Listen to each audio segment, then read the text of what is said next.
Yang bikin manusia tuh selalu merasa kurang dan gak pernah cukup adalah keinginan. Makanya saya pernah khotbah tentang hati-hati tentang keinginan kita.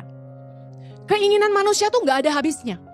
Amsal 27 ayat 20 bilang gini, dunia orang mati dan kebinasaan tidak akan puas. Demikianlah mata manusia apa? Tak akan puas. Lihatin aja, makin kaya makin banyak maunya. Makin melimpah, makin besar pengeluarannya. Saya mata kita nih, lihat apa mau, lihat apa mau. Orang yang kaya bukanlah orang yang punya banyak, tapi orang yang menabur banyak. Kaya atau miskin, itu tergantung hati.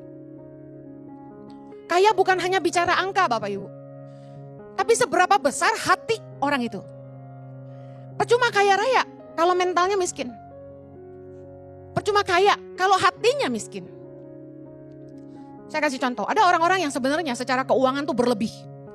Tapi gak pernah merasa cukup untuk dirinya sendiri. Sudah melimpah, masih serakah. Sudah punya lebih, masih mencuri. Sudah cukup kaya, tapi masih ngambil hak orang lemah. Bukan kebanyak?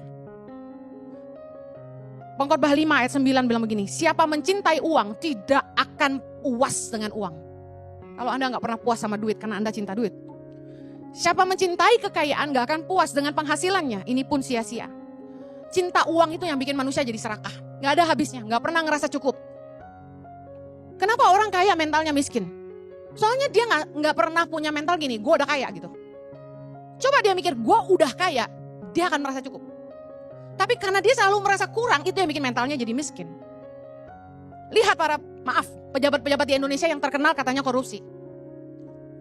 Apakah mereka belum berlebih? Ada orang-orang kaya yang bisa menindas hak orang lemah di bangsa ini. Apakah mereka tidak kaya? Lukas 12, Yesus bicara tentang orang kaya yang berlimpah-limpah hartanya. Sampai lumbungnya penuh udah gak cukup. Dia bangun lumbung yang lebih besar lagi. Yesus berkata dalam Lukas 12 ayat 15, berjaga-jagalah dan waspadalah terhadap segala ketamakan. Sebab walaupun seorang berlimpah-limpah hartanya, hidupnya tidaklah tergantung daripada kekayaannya. Kita hidup butuh uang, tapi hidup kita gak bergantung sama uang. Yang nentuin hidup kita tuh Tuhan. Orang seringkali ninggalin Tuhan demi uang. Padahal Tuhanlah yang memberikan kita kekuatan untuk memperoleh kekayaan. Orang yang kaya di mata Allah, firman Tuhan Yesus ajarkan di ayat ini adalah orang-orang yang bisa berkata cukup buat dirinya sendiri dan punya lebih untuk dibagi. Orang biarpun hartanya banyak, tapi kalau dia nggak pernah bisa berkata cukup buat dirinya sendiri,